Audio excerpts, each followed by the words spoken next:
Hello and welcome to today's TAG Talk. My name's Ruth Hilton and I'm the Commercial Director of TAG here in the UK.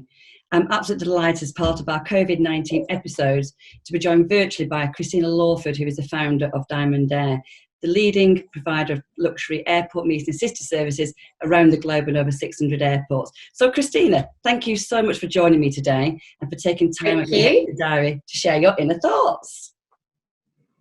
Happy to. Great. So here we go. So within our TAG Talk today, we've focused on airline and hotel preferred partners on what the new looks like in the world of COVID.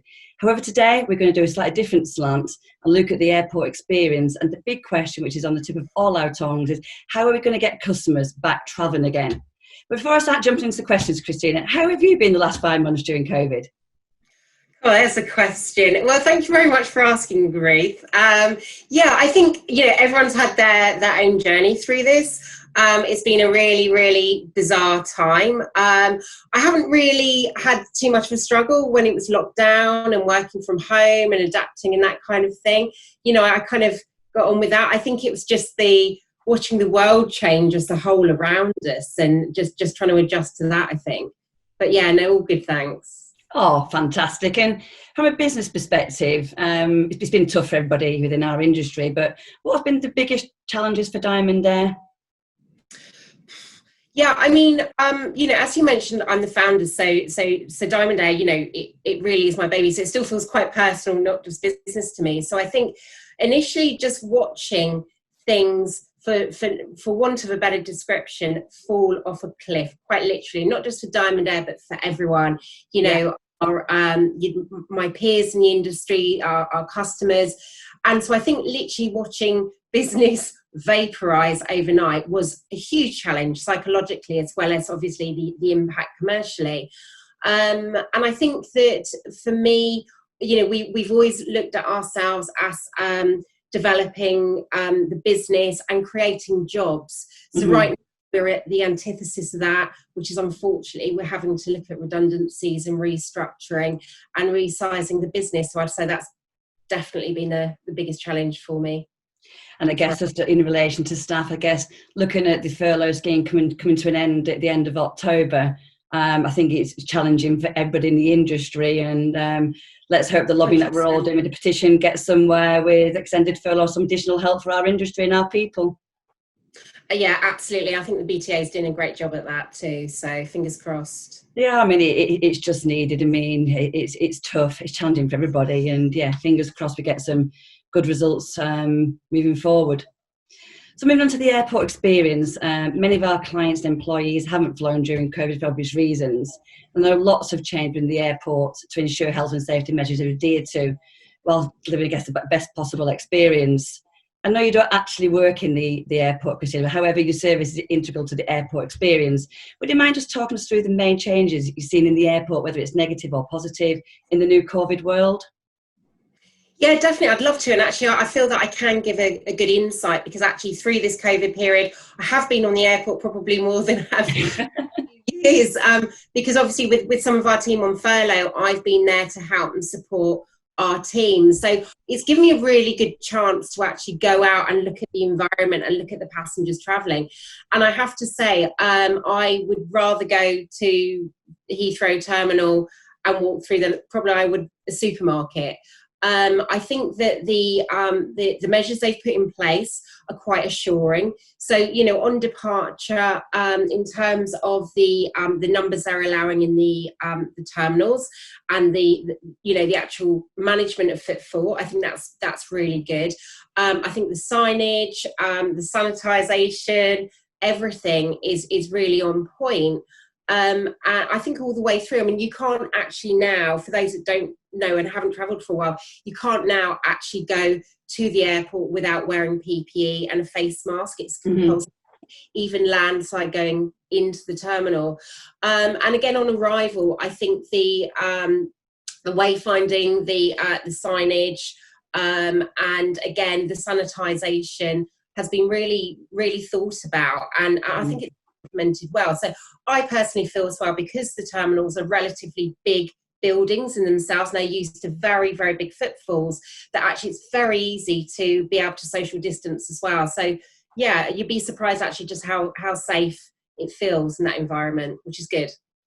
Well, that's good to know, because I know the people, travellers' confidence of going to the airport it's an experience which is going to be new to lots of people. So yeah, it's good to hear that all the health and safety measures are all in place.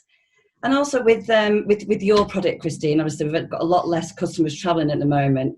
Have you seen an increase in conversion in your meet and assist service at the airport, given to support that confidence moving forward? Yeah, it's a really interesting one, isn't it? Because we're completely aligned to organisations such as yourselves at TAG, airlines, aviation, and we've just seen the passengers numbers fall, to unprecedented levels. However, I always felt from the beginning that actually there was even more value in booking our services to help people navigate the changes that have happened within these travel environments. So, I would say that actually the inquiries really started to escalate quite quickly. We've definitely seen, a large intake and uptake rather in the last couple of months, which is good. Okay, fantastic. And obviously we book a lot of your products and services with our clients, so it's good to see that's getting even stronger moving forward. Yeah, thank you. So on to the big question, how are we going to get people travelling safely and with confidence again moving forward? And it is the biggest topic within our industry at the moment. What is going to be done? We've seen in the last 6 months all the disruption on international travel, with the government approaches to the unpopular quarantine policies. There's got to be an alternative to get our customers travelling again. And testing does look like the real solution until we've got a vaccination moving forward. I see you just launched a new service with Diamond Air, which incorporates testing off and on airport, and you're also lobbying as part of Test for Travel to have COVID-19 test and arrival at all UK airports and ports by Christmas. So I guess now in the world of COVID, you're also a guru on RT-PCR, PCR. For the record, what does it actually stand for and mean? Yeah, so the RT-PCR tests, which are really what we're using now, they're the antigen tests. I mean, it stands for reverse transaction polymerase chain reaction test, which, it really boils down to, it's very similar to sort of DNA tests, but it's just done in a kind of like retro manner. And yeah, you're absolutely right, Ruth. Until we have a vaccine, a viable vaccine, and trust me, I've got my Bunsen burner and my test tubes on in the back there. It is going to be about testing. It's something I'm really, really passionate about, because I just want to see this industry moving again and people starting to travel. And I really believe that we can get that achieved in a safe, secure manner, and making sure that everyone has viable options, which really comes down to the testing. So for me, it's about test and more test. And as I rightly said, it's something I'm really lobbying for, along with all the other travel industry associations. So yes, we've been looking for, since pretty much at the beginning actually, and speaking to peers in the industry and sharing ideas and thoughts, which is great, and has been brilliant to see the collaboration within different organisations in the industry. It's been trying to come up with solutions. So yes, we have actually just soft launched, and I'm very pleased to say we've had 2 tag bookings for customers this week, which has been great. So we've just been launching the product, and it's available for arrival and departure passengers. Fantastic. So in terms of the challenge with the government at the moment, I guess it's going to be the biggest area of focus is how do we get the government to formalise the testing? And I know it's about two testing. I mean, what do you see as the challenges of having departure and arrival tests, and why the government's hesitation to getting this in place? That's such a great question, Ruth. And I think, just to be really clear, and I think it'll be good for all the tagsters to understand that at the moment, currently, as we stand, Diamond Air are offering arrival tests, but this does not exempt anyone from the quarantine rules. Currently, the government's position on this is that they are considering a 2-test process. So one would be at the airport when you arrive in, second one would be 5 days later, and then invariably that would mean you can reduce your quarantine time down from 14 days to roughly about 8 days, obviously subject to a negative test result.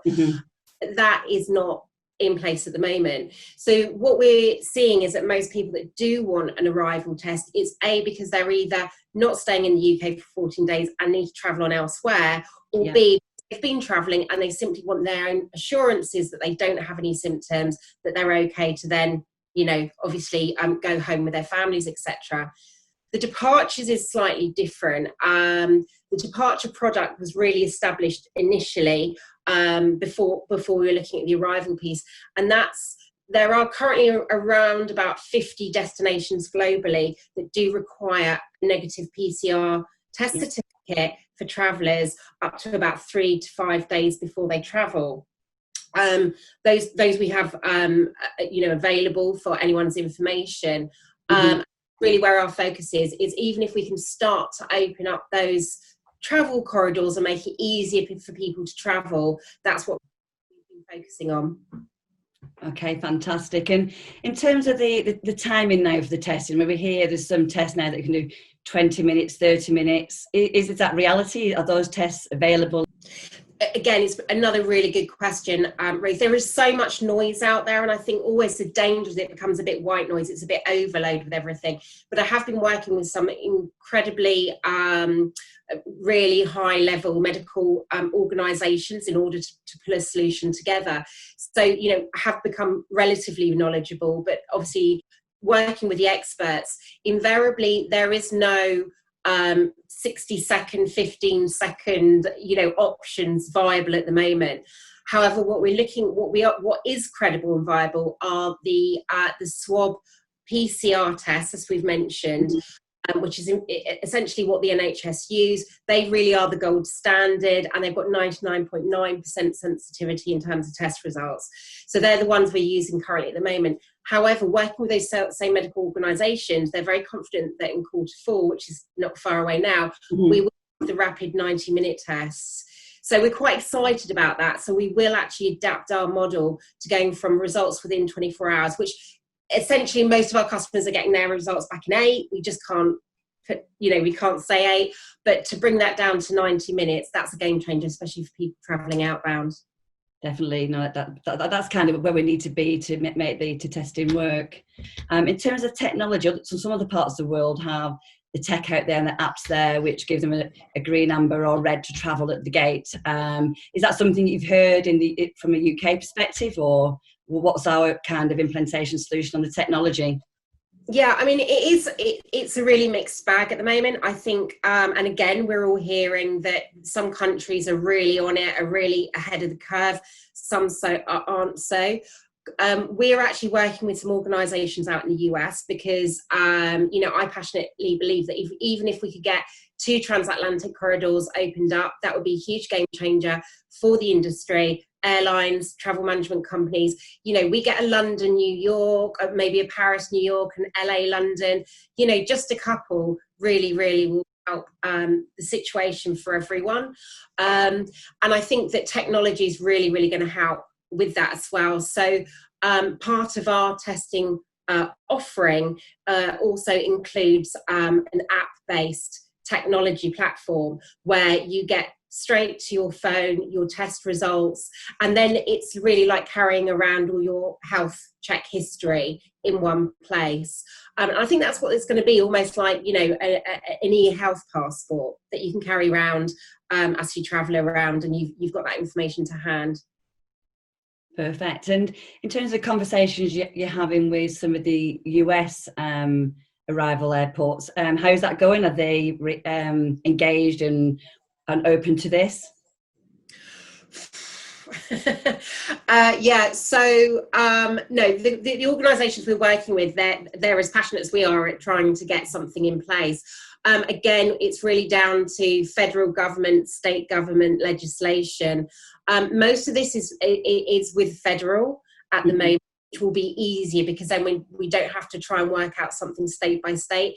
Again, there's so many organisations that are lobbying for this in the travel industry. So I'm just hoping collectively we can get to, before the end of the year, we can actually get to a viable solution and just start opening up some of those transatlantic corridors again, fingers crossed.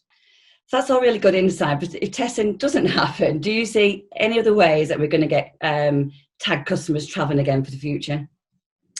So I think really having the assurance. So we really had to have a very, very quick turnaround in terms of when COVID came into play, in terms of what we were really bringing value to the table in terms of our services. And I think actually that invariably by offering the Diamond Air services through the airport, that is going to give complete confidence and assurance to people. What I mean by that is that, you know, these are experts that know the quickest, easiest and quietest ways of getting through the airport.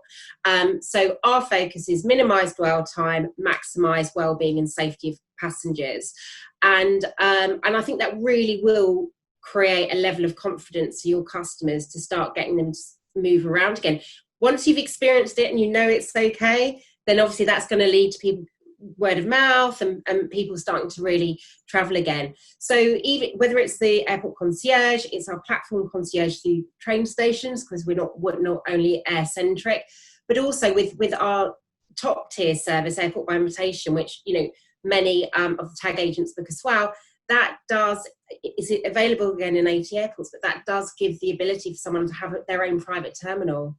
I mean, what better way if you've got concerns and you want to social distance and have your own lounge, your own security, your own car to the aircraft. You know, I think that also gives a really viable solution at the moment. So it looks like Diamond Air sales are going to go up once we get the rebound. Hope so, Ruth. I hope so. And in line to tag sales as well. So absolutely. I mean, obviously we're a big partner with you guys, so no, that's good. And thanks for your time today, Christina. It's great to chat, and that's all we've got time for today. I hope everybody found the Tag Talk useful. So thank you, Christina, for your time and your inner thoughts. Working with strong partners like Diamond Air is what will get all of us through this pandemic and all supporting each other. So if you'd like any more information on the subject, please feel free to contact me, one of our TAG offices or global offices, or visit our website on www.tag-group.com. So Christina, thank you very much. And thank you, Ruth. Take care. Bye-bye.